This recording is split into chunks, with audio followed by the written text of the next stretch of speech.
Welcome to Eleanor's World, my fellow and lovely members of the Lumos Lounge, your destination for magical stories and unforgettable journeys.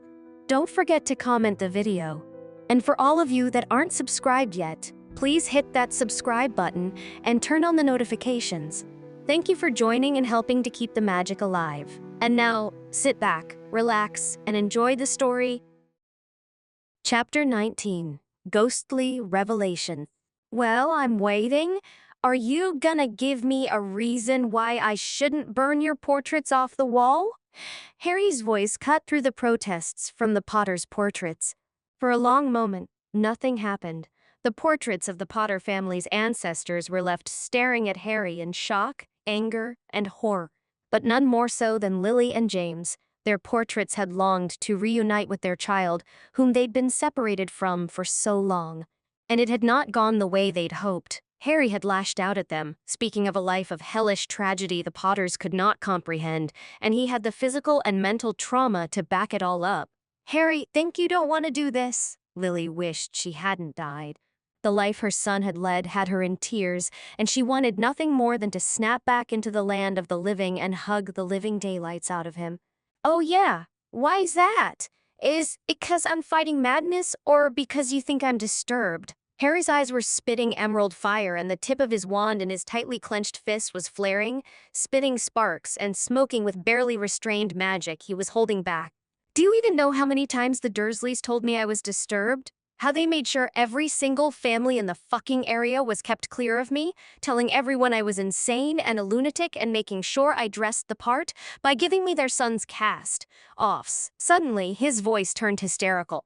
"Do you know I've often wondered how I'd react if I saw you two like this?" Doria Potter stared at her nephew sadly, seeing him warily and knowing he could easily lash out. "Tell him, James, Lily, quickly before he destroys the manor." Harry turned to the portrait of the now-deceased witch. "Tell me what?" he asked, lowering his wand so that his parents wouldn't be intimidated into speaking. "It was James who started. We only remembered when we were reduced into portrait form. The thing about the spells on the portraits is that a copy of our memories, our personalities are copied." "Yeah, I know that. Thanks. Get to the point." James frowned at his son's rudeness, but he carried on. "We'd been fighting Voldemort ever since we left Hogwarts, Harry, and we made the mistake of joining the Order of the Phoenix. It wasn't until we died we realized Dumbledore had been manipulating our minds." "Did you know how Dumbledore led the war?" Lily spoke up now, her eyes sparkling with tears as she pictured, no pun intended, and imagined her son's anger and descriptions of what he had been through. "He didn't. He rarely went into battle, but only when it seemed to benefit him. He never allowed us to use more harmful spells. We were dying in droves. So many families had died. I was friends with Marlene McKinnon, Alice Longbottom, not Neville Longbottom's mother," Harry interrupted. Yes, Lily's grim expression told him she was more than aware, even in portrait form, of what happened to her old friend. "Do you know what Marlene had wanted to be when she was at Hogwarts?" she asked rhetorically. "She wanted to be a plethora of things. A dancer, a cook, a musician, a writer, a charms mistress, an expert in different fields. She wanted to travel the world and see the sights. And she was talented in charms and transfiguration. What did the Death Eaters and their sick master do? They killed her and her whole family. A whole family wiped out for nothing." She shook her head. "But Dumbledore's reaction was to sit back and do nothing, even when we caught wind of what the Death Eaters were doing. The old son of a bitch did nothing, and he forbade us from getting involved." "But why?" Harry asked. "I don't know. Alice and I left with James, Frank, and a few others, but Dumbledore kept holding us back. We only got there in time to find the Death Eaters cutting Marlene's throat open, and she was partly naked. She'd been raped heavily." Lily shook her head and she sniffled at the thought of her friend. "It was so senseless. The McKinnons were an old family. They didn't deserve it. And to make it worse, there was even a little kid who was killed. She died before we could get to her." James wrapped his arms around his wife and turned grimly at Harry. "Many of us joined the Order of the Phoenix because we believed it was our only hope. That Albus Dumbledore was our only hope. Some of us quickly realized Dumbledore either had no idea or had no intention of doing anything until the last minute. I remembered what my father told me about the fall of Grindelwald. Dumbledore had spent years just sitting back as he amassed more power for himself, and he did nothing to prevent it. When he got involved, so many people seemed to have forgotten how many people, magical and muggle, had died. So let me guess what happened. Harry pocketed his wand and began pacing as he worked it all out. You tried to leave, maybe even form your own group to fight Voldemort, and Dumbledore found out and stopped you? Yeah, pretty much, James nodded. Contrary to what many like to believe, other groups were fighting against Voldemort. Harry, Lily added. There were even pockets of Muggleborns. As Voldemort's biggest targets, it was logical for them to form into groups. Add in the fact many of them had been victims of the prejudice towards them from the Death Eaters and the Ministry of Magic, and they'd just about had enough. Harry nodded. He already knew about these groups of Muggle-born fighters. They had frustrated the Death Eaters due to the embarrassment they'd always given them. When he'd looked into Voldemort's sick mind, Harry had first learnt of these groups his earlier research had brushed against. Using techniques similar to the French Resistance, the Muggle-borns of the country, tired and frustrated by the way they were victimized, began lashing out. Dumbledore hadn't been happy about it. Harry guessed it was because the old wizard secretly didn't like Muggleborns and was the worst form of supremacist. Strangely, there were also a few dark wizards and witches who opposed Voldemort and everything the Death Eaters were doing. They were more logical than the more extreme extremists in the Death Eater ranks. They had taken one look at the way Voldemort was slaughtering the purebloods and called him out for being a liar, and at the same time, they carried out their attacks on Muggles and used the Death Eaters to take the fall. Again, Voldemort and Dumbledore weren't happy about it. So you decided to join them. So what happened? Was that when Dumbledore meddled with your minds? We think so, James replied. It's hard to be sure. There was so much mental manipulation that we don't even know when it happened, Lily said. Fleamont shook his head. I told you never to have anything to do with Albus Dumbledore. James, he reminded his son for what seemed the millionth time. But even we didn't expect this. Fleamont's right, Euphemia sighed as she looked sadly at her son and daughter-in-law, and she turned even more sadly towards her grandson, who'd suffered more for what Dumbledore had done. So that's why you stayed in this country, even when Voldemort was looking for us, Harry clarified. No, not quite, Lily corrected. No, what do you mean, no? When we found out about your mother's pregnancy kid, we made plans to escape Britain. So did Frank and Alice when they learnt they were pregnant with— We wanted to get you all to safety, James explained. The thing about the mind arts is that they're great if you want to use them to manipulate minds. But while you can use them to sing like Elvis, walk like a chicken, or jump around like a monkey, or make them do whatever you want and say whatever you want them to say while on the inside they're screaming to get out, but things like survival and family will always help them break free. The instinct's too strong, Lily added. The explanation reminded Harry of something, and he closed his eyes and opened his own mind to the knowledge he had gleaned and stored from the Death Eaters. Voldemort had been a master of magic, and his skills in the mind arts came from both self-study and lessons with some of the top masters in the field, so he had a more varied knowledge. Snape and Bellatrix Lestrange hadn't had the balls or drive to leave the country, so they had only a small amount of knowledge compared to Riddle. But if there was one thing they had learnt about mental manipulation, it was the mind was a strong thing, and it would always fight back. Things like survival and family would always triumph. So you wanted to leave, Harry whispered, although the portraits heard him. It was like all of his beliefs of his parents being so weak they didn't even care about living so long as Dumbledore was served, even to the point where they thought it was okay to play games with his life while he was being hunted by that psycho. Harry silently flicked his wand absently and a nearby chair came towards him and he sat down. Impressive, Lily complimented. Thanks, Harry rubbed his head.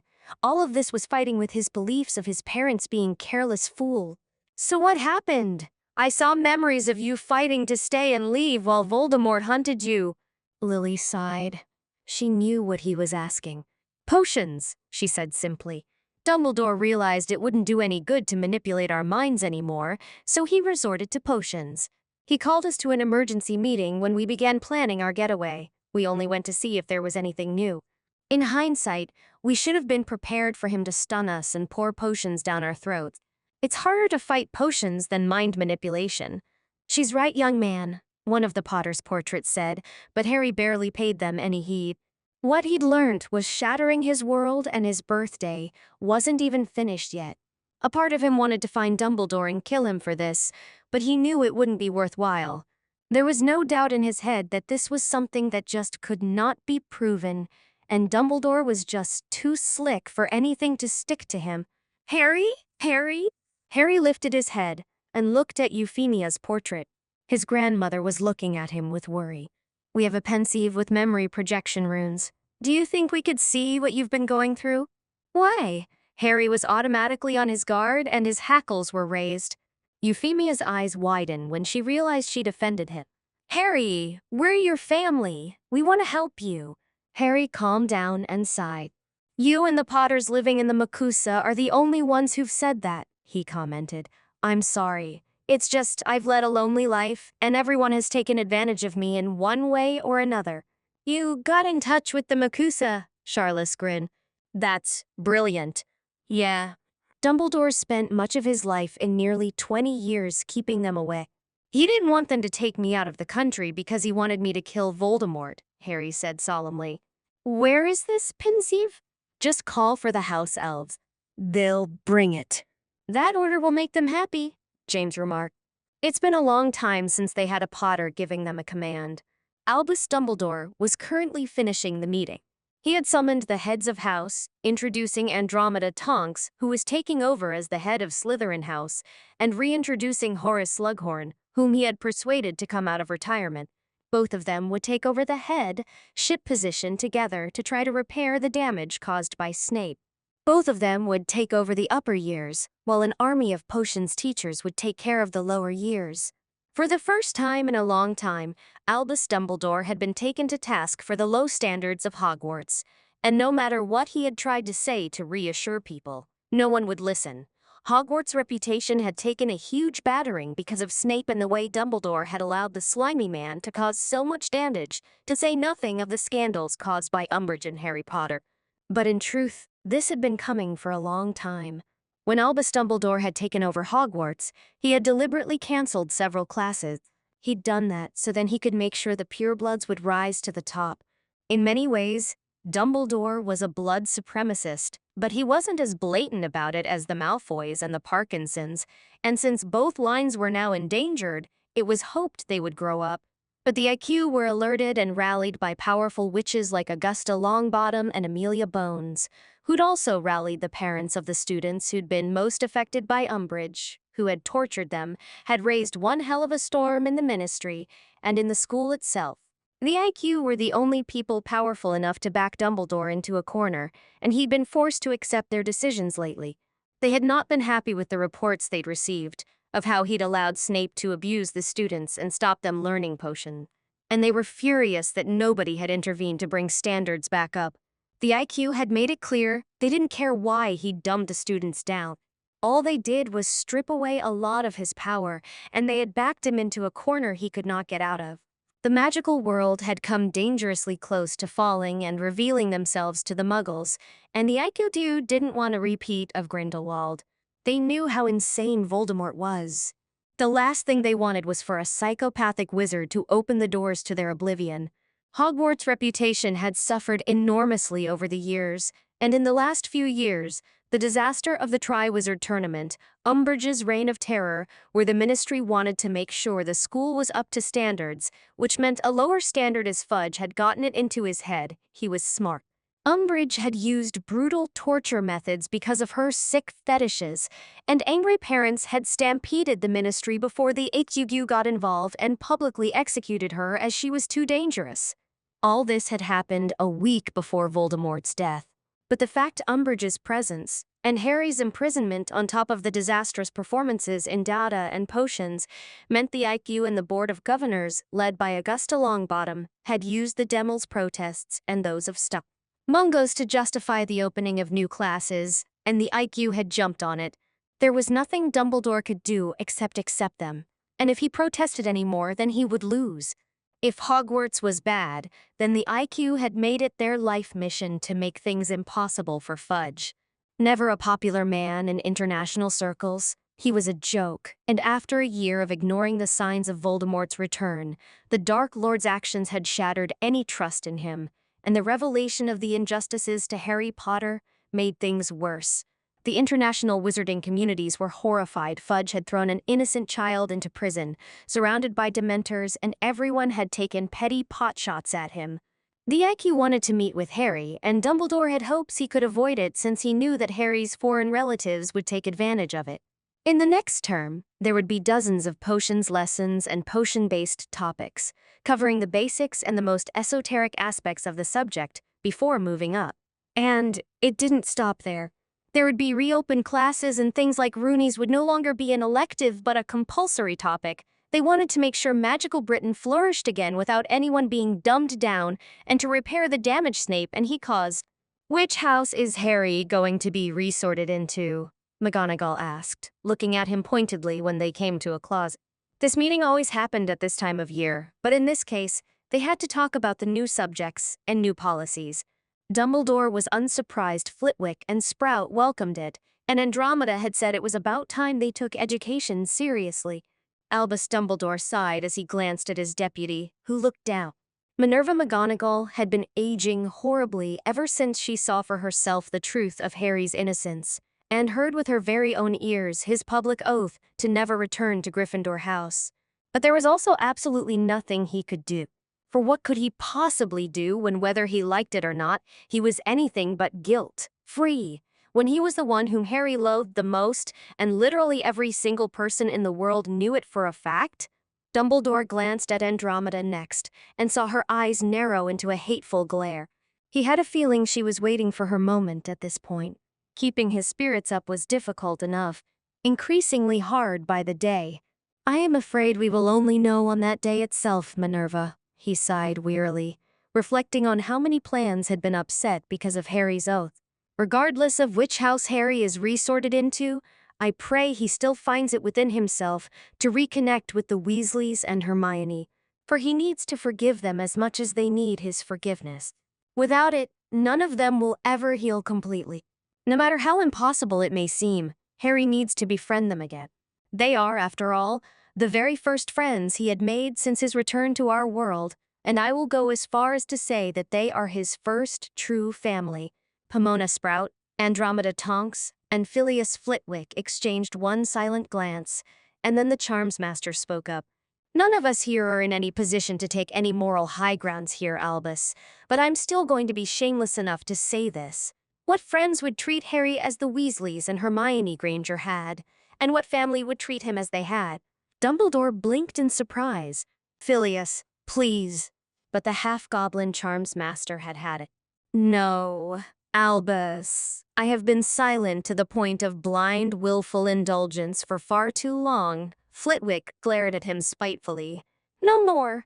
Not after everything that has happened." The Charms Master's eyes were blazing with a rare intensity as he looked at the headmaster in the eye, his every syllable dripping with gravity and meaning. "I know that you cannot be candid, for you do not even know the meaning of that word. But I do, and I am going to be as candid as possible here. The most important thing to you is not Harry's healing. It is not his welfare. Never has been, considering how you have treated him all these years. And that he continues dancing to your tune and your tune alone for the rest of his life, as if he is a puppet whose strings only you are allowed to pull. For pity's sake, Albus, what has that poor boy ever done to you that you must treat him so? Why must you continue to break him further and force him to sing your knot?" Flitwick snapped.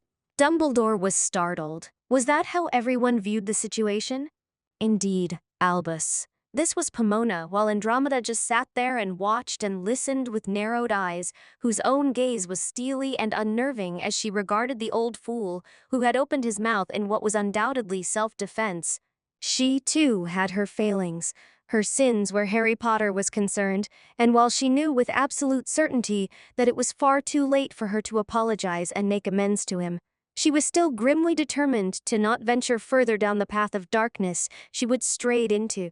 As Phileas had just said, none of us here, including me, are in any position to cast stones, but I will still ask you this. What has Harry Potter ever done to you that you must treat him like this? An innocent young wizard lost his childhood where he lost his parents to that madman. I hate to say this, but I can understand his contempt for Lily and James for not bothering to run away, being abused for a decade while you were sitting in this cozy castle and his lazy bastard godfather sulked in a prison cell and didn't take his finger out.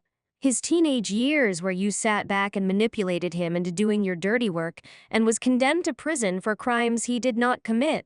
Mass murder. Everything he said and did at this school was twisted by Granger and Weasley at his original trial, and you think he's going to trust them?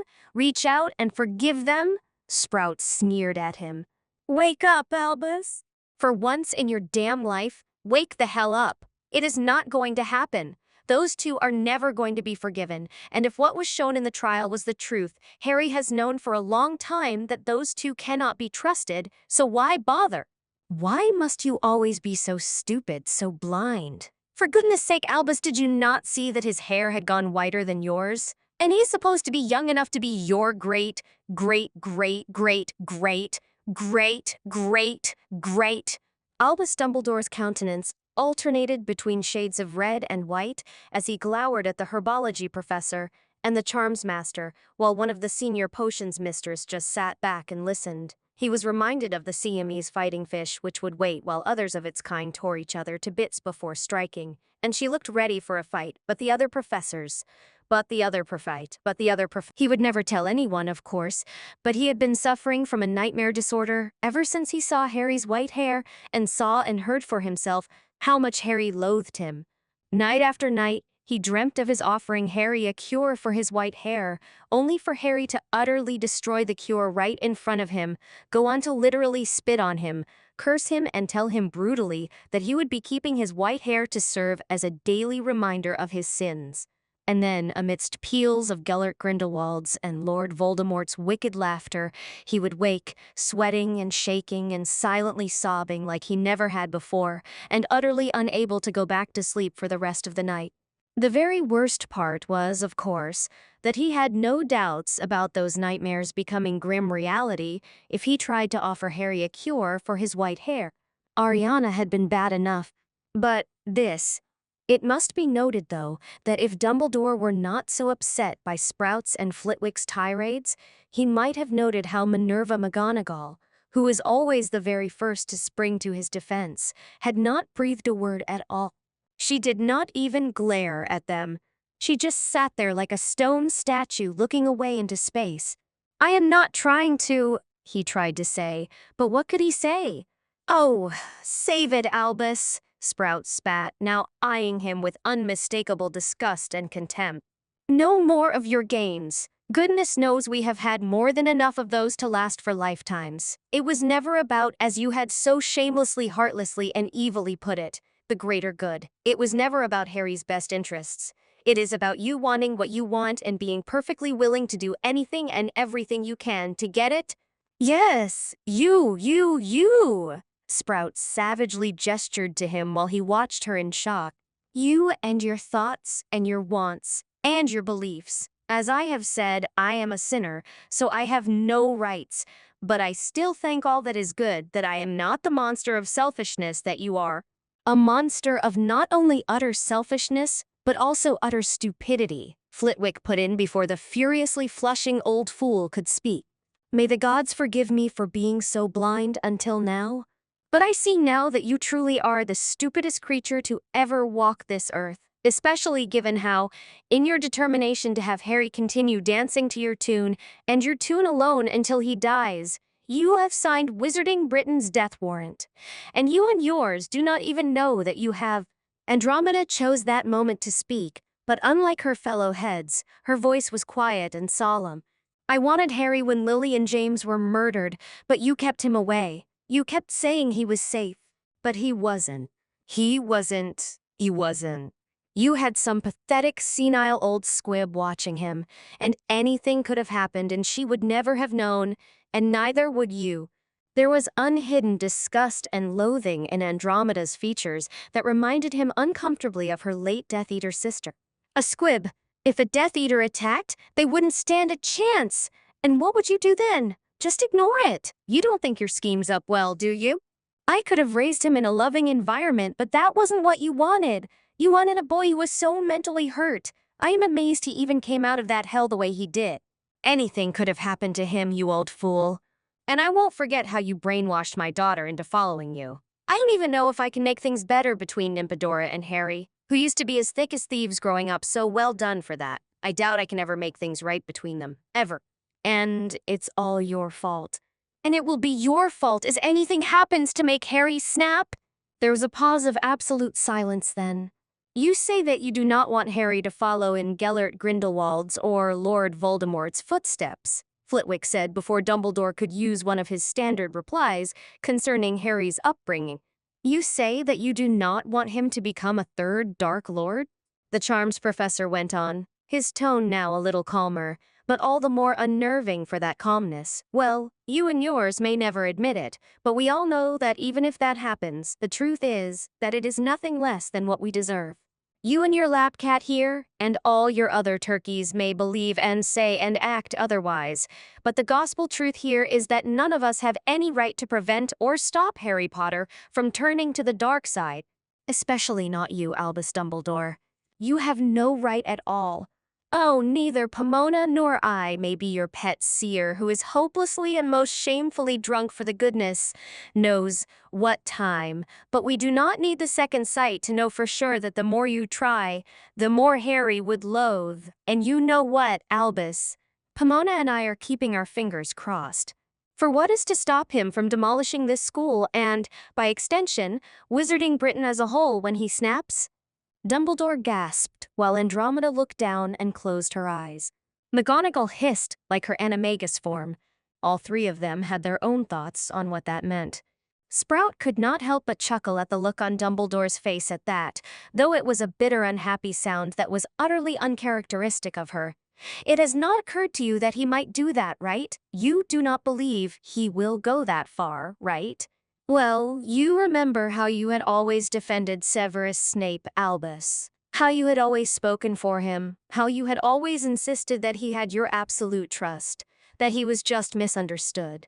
That he was just misunderstood. That he must be allowed certain privileges for the greater good.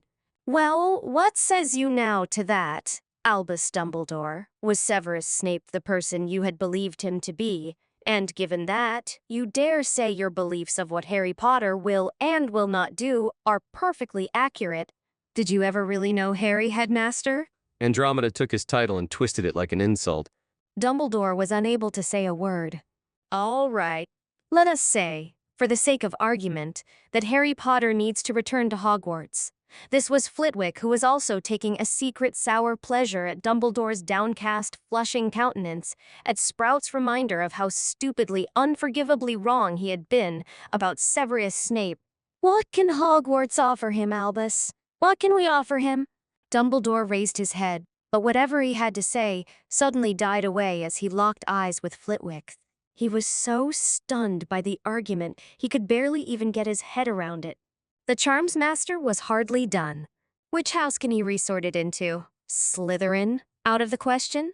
Hufflepuff. My apologies, Pomona, but we all know that that is also a no. No, it's okay. Sprout looked down, remembering how she and her Hufflepuffs had abused Harry over the years. Ravenclaw. Ah, I wish. Perhaps I am being as presumptuous as you, Albus, to say this, but I honestly believe that Harry Potter is now firmly and adamantly convinced that he does not belong to any of our houses, and we all know for a fact that we have no one to blame but ourselves for that.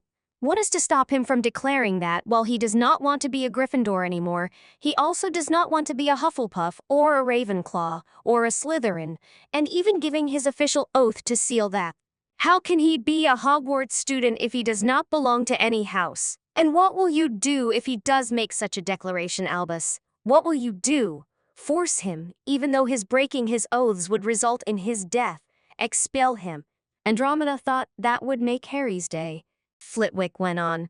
Besides, what can we teach him, Albus? This is a wizard who had defeated the second most dangerous dark wizard of all time and all his minions, and even successfully concealed his true self and his secrets from you, the first most dangerous dark wizard of all time, for so many years.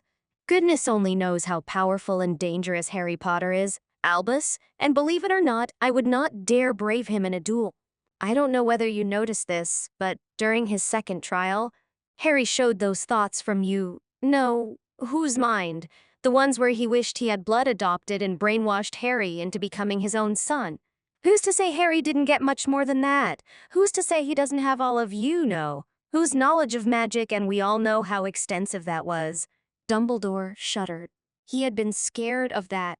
Out of the corner of his eye, he noticed Andromeda look both odd and horrified. None of us should dare presume to be stronger and more knowledgeable than he is, especially given what he has done. Flitwick went on, and what he could do despite our ignorance of his true capabilities. Given that, what can we possibly teach him? And let us face it, are any of us at ease with teaching him? Especially after all that has happened, and with his utter contempt for every single one of us being as plain as day? Or are you going to insist that we treat him as if he were a normal student? Award him points and detentions like any other student? Well, Albus, let me ask you this now. What are you going to do if he irreparably destroys the house? Pointer glasses, if he were to pack his bags the moment he is given detention. Thank you so much for watching. If you enjoyed this video, don't forget to like, comment, and share your thoughts. Make sure to subscribe and hit the notification bell so you never miss a new story. If you'd like to support the channel, check out my Amazon wishlist or consider making a donation. Every little bit helps to keep the magic alive. See you next time, and until then, take care and keep dreaming.